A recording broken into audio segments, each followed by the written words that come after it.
Praise the Lord, maayong gabi sa mga anak sa Dios. Amen. Hallelujah. O karong gabi na usa na pod ka ah, lahi nga gabi alang ka natong tanan tungod kay espesyal kini para sa ato tungod kay adunay pulong ato ang pagatun-an o before tamo ato sa ato ang pagtuon sa pulong ato nata sa ato ang church declaration. Okay? Sabay ta. Today, I receive all that Christ died to give me. His abundant life, limitless grace, boundless mercies, divine restorations of youth, and overflowing provisions.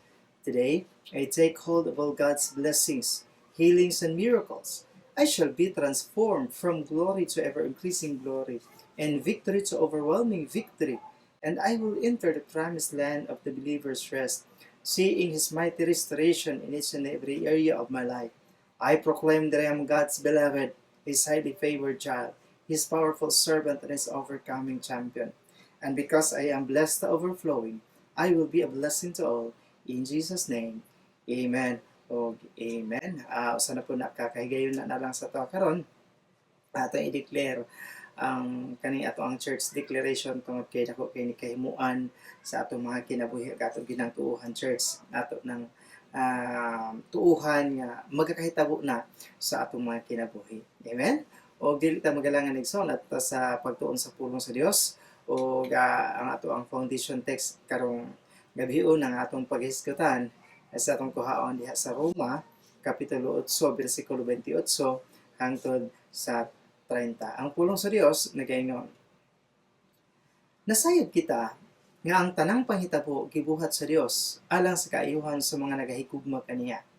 Ang iyang mga pinili sumala sa iyang katuyuan.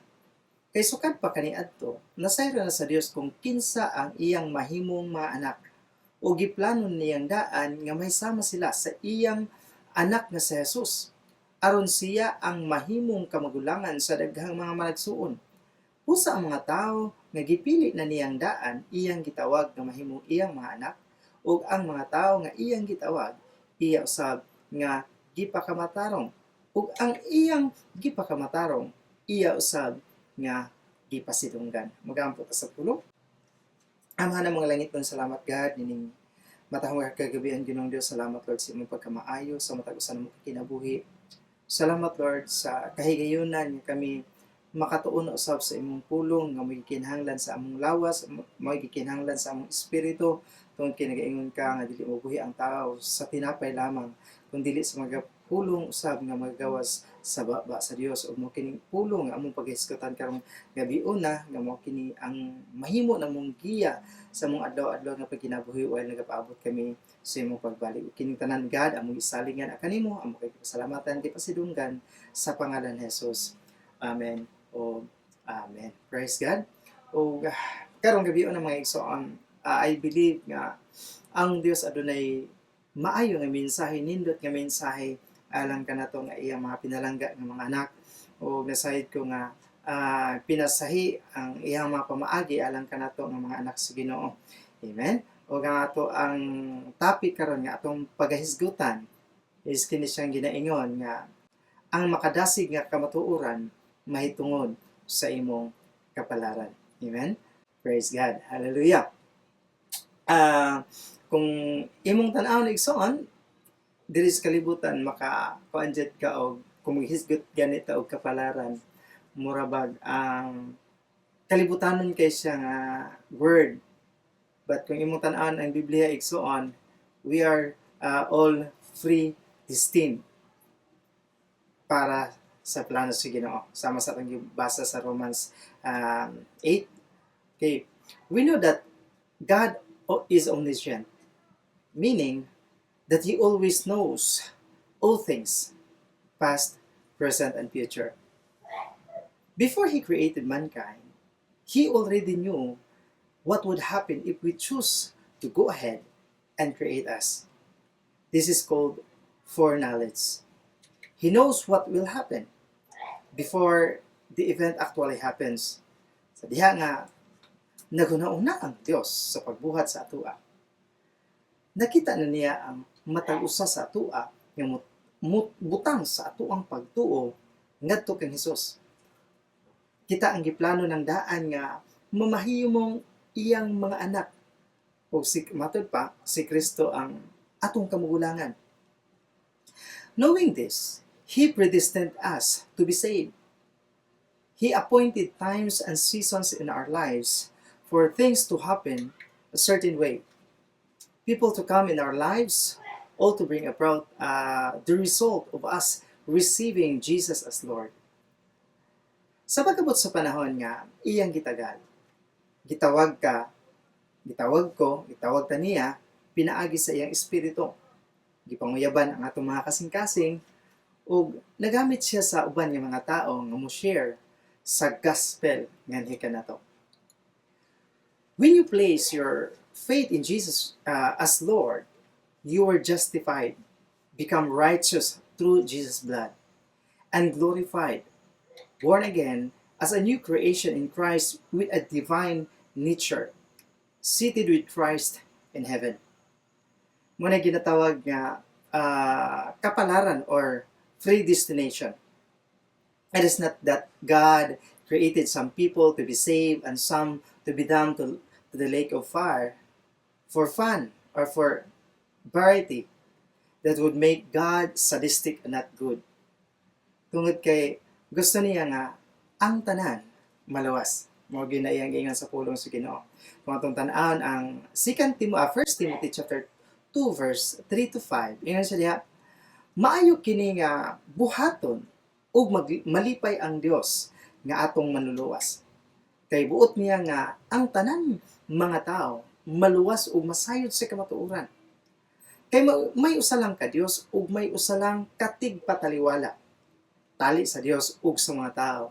Kini walay lain kundili ang tao nga si Hesukristo. Katuyuan sa Dios, plano sa Dios nga ang tanan gusto niyang kabuton ang tanan. Gusto niyang kuhaon ang tanan gikan sa pagka ginapos, gikan sa pagka binilanggo ni Satanas.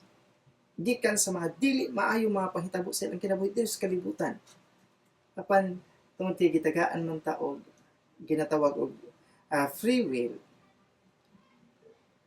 Kinsa tong nakadestiny na daan ang Ginoo gyud ang nagapamuhat.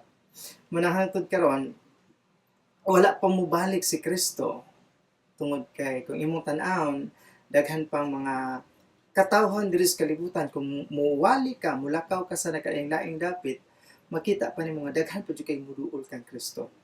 Hangtod karon wala pa mobalik si Kristo tungod kay dili gusto niya nga adunay mawala. Gusto ni Kristo nga ang tanan nga nakasulat na, apil na dito sa kapalaran nga iyang giandam para sa toa, maghinulsol sa ilang masala. Tungod kay sila, apil nga gipili sa Ginoo. Ug mo nang wa gid siya naglangay. Wala gid siya abot dayon, ning balik dayon. Hina pa may daghang mga katawhan nga iyang gipili ng daan para mahinulsol sa ilang mga sala ug mosuo sa Ginoo. Unsa iyang giingon sa ikaduhang Pedro 3:9, siya ang uban naghuna-huna nga gilangay-langay sa Ginoo ang pagtuman sa iyang saad. Apan ang tinuod, wala siya maglangay-langay kundili nagahulat siya nga maghinulsol ang mga tao sa ilang mga sala tungod kay dili niya buot nga may mawala. Dili buot ni Kristo, dili buot sa Dios nga sa tanan nga gitawag ng daan sa Dios, gipili ng daan sa Dios before the foundation of the world, dili niya gusto nga naay mawala. Grabe ang pagpaubos sa Ginoo.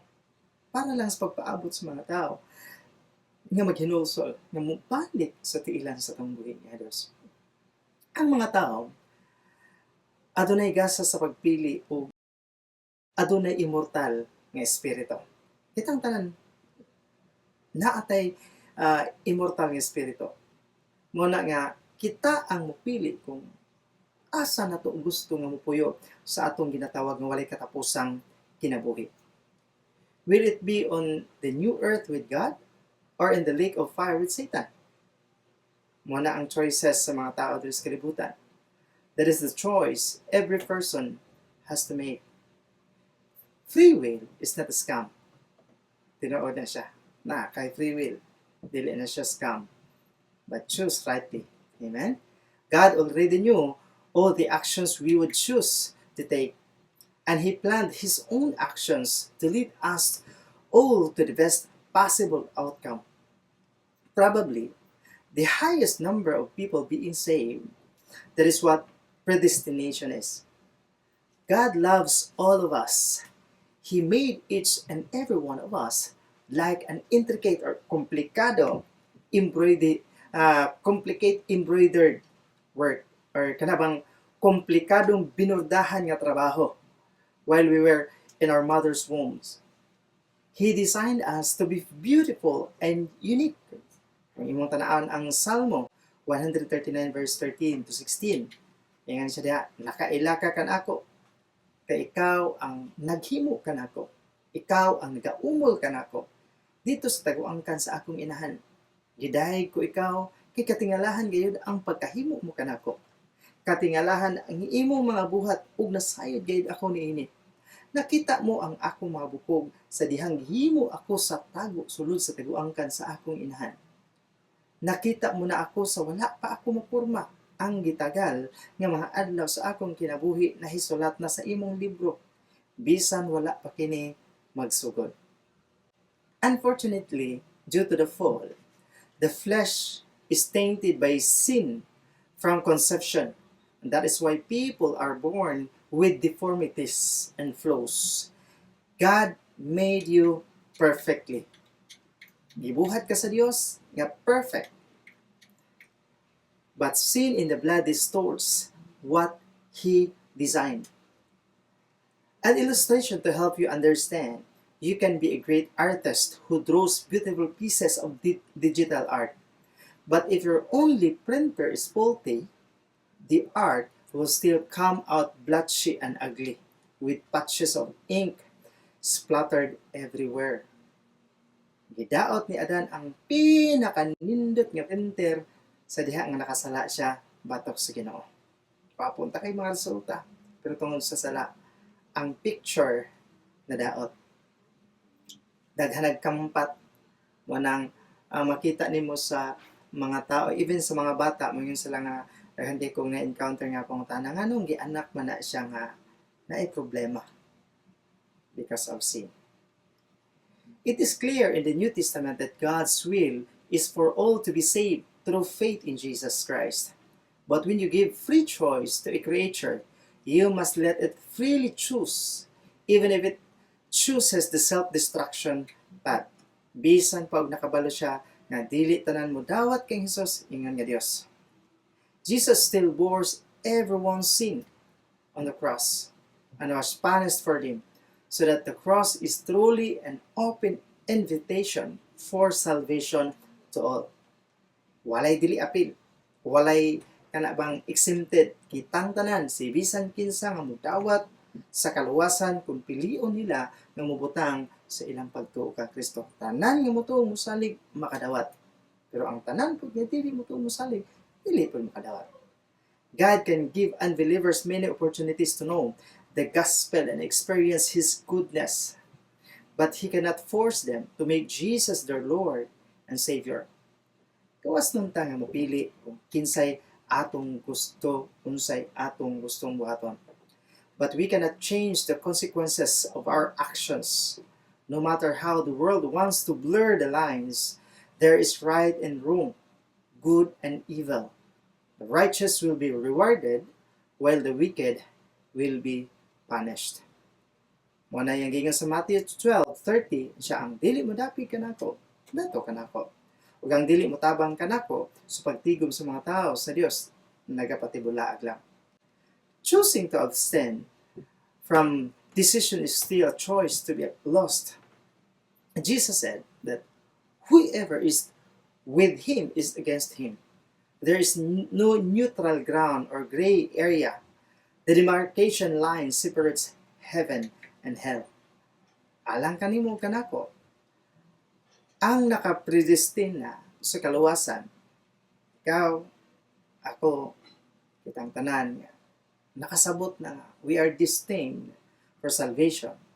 Batia ang paghigugma tungod kay nakita ka ng daan sa Dios nga mubutang ka sa imong pagtuo kang Hesus ug iyang siguruhon nga aduna kay divine appointment nga maluwas ka. Siguruhon niya imong kinabuhi.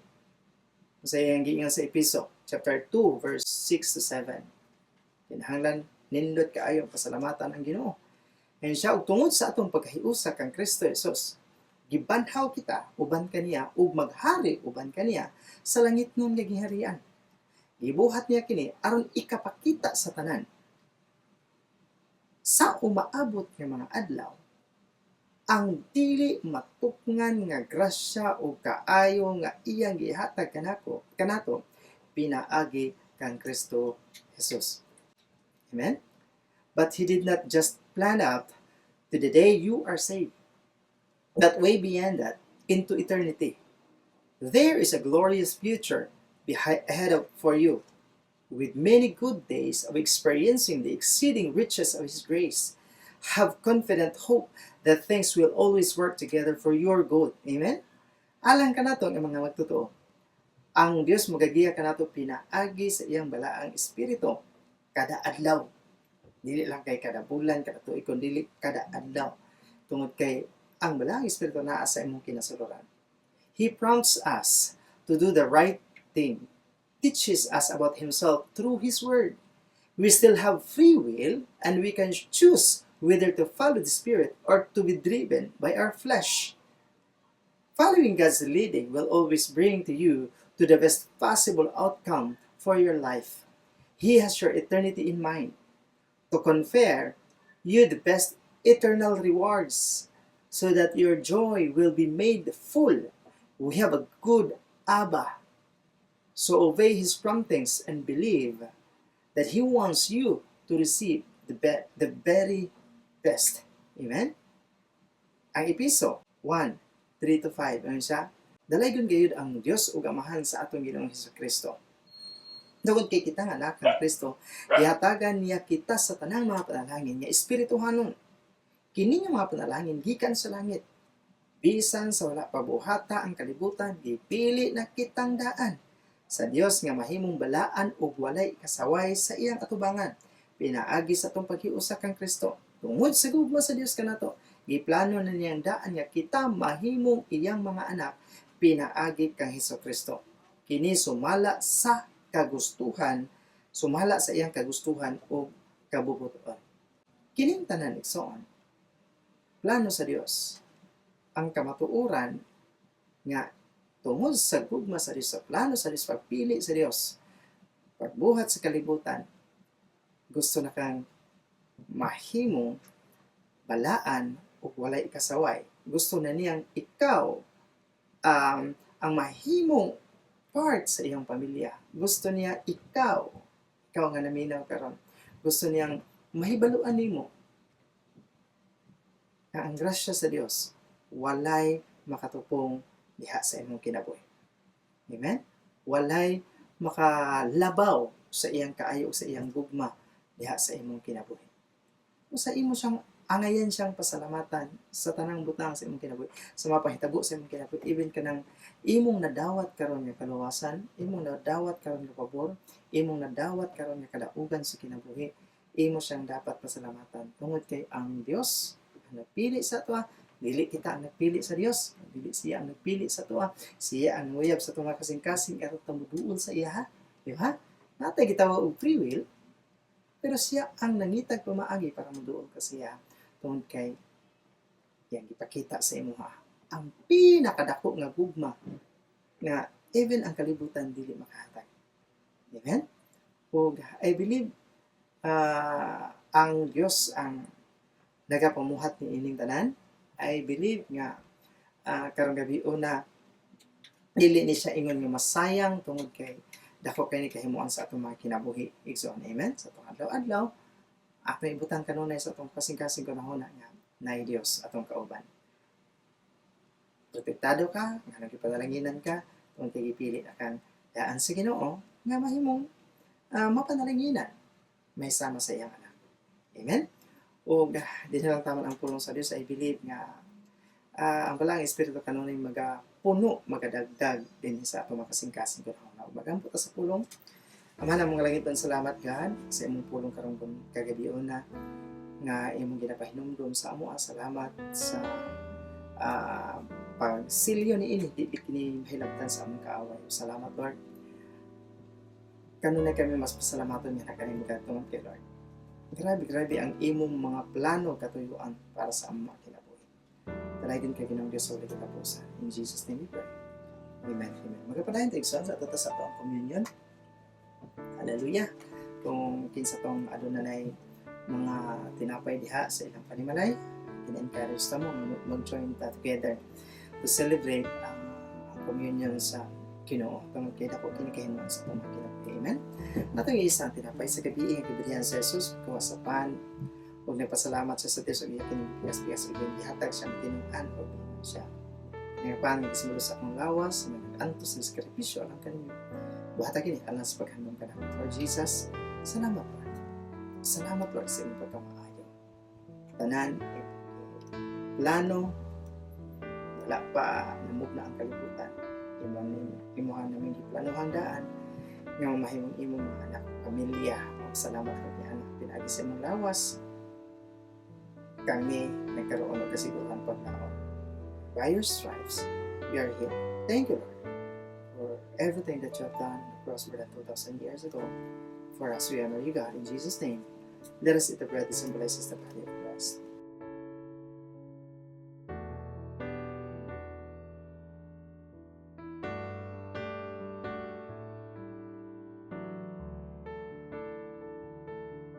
At yung isang kupa.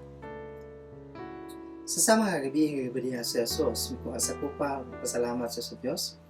O iya kining gihatag siya matinawag niya siya kining kupa nga nagsimbolo sa akong dugo nga may nagdala sa bag-o nga COVID-19 nga walay katapusan. At kini alang sa paghandom kanako. Lord Jesus, salamat Lord sa imong dugo God. Nga mong giulat ito sa krus sa Kalbaryo, ang dugo nga nagpasaylo sa among mga sala gikan sa mga kabata karon kanto sa balik ka, ang dugo nga naghimo ka ng mga ayan nga kasulod sa gingharian sa langit. Ang dugo na nag-abli sa pagkawagyanan padulong sa trono sa grasya ka aron kami pagpadoon nga nakanimo sa panahon kami makinahanglan magamong madawat ang among kinahanglan ng Diyos. Lord Jesus, dahil sa mong dugo na kinakayda ang mga kaayuhan ng mga panalangin.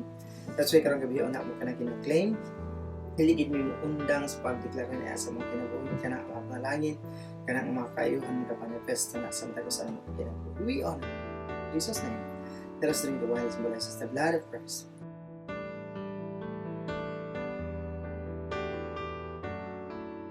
Hallelujah. Thank you, God. Karang gabi na Ginoo Diyos, salamat sa kahigayunan, sa imong pulong. Even sa panahon, Lord, nga kami makaselebrate ang psalm sa imong gibuhat dito sa cross more than 2,000 years ago. We believe, Lord, that there is power, there is healing, there is miracle, Lord. In everything we do, Lord, in your name. Salamat, Lord. Yan ang tanan. Amen, Father, I pray ay mga katauhan karang gabi una ay mga katauhan na kinahanglan sa imong kaayuhan. Salamat Lord sa imong pagbisita. Salamat Lord sa imong pag-comfort.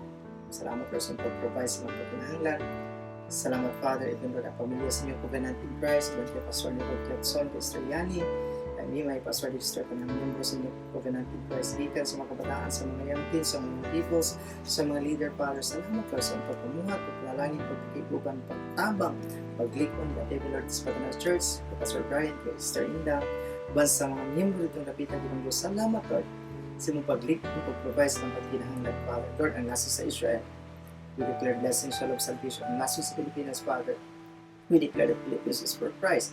Ang tanan na kadumala sa mga nasa ang pagkamatarong kahadlok na nakalimutan ng kaluwasan, magabot ka na yun. Salamat God sa imong pagkamaayo, Lord. Salamat Lord sa imong mga walay paglubat. Salamat Lord sa mga katauhan karon. Kanang panalangin sa mga sa kanang Father. We honor you, God. We exalt your name.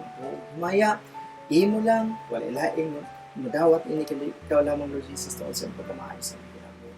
We glorify your name, exalt your name. In Jesus' mighty name we pray.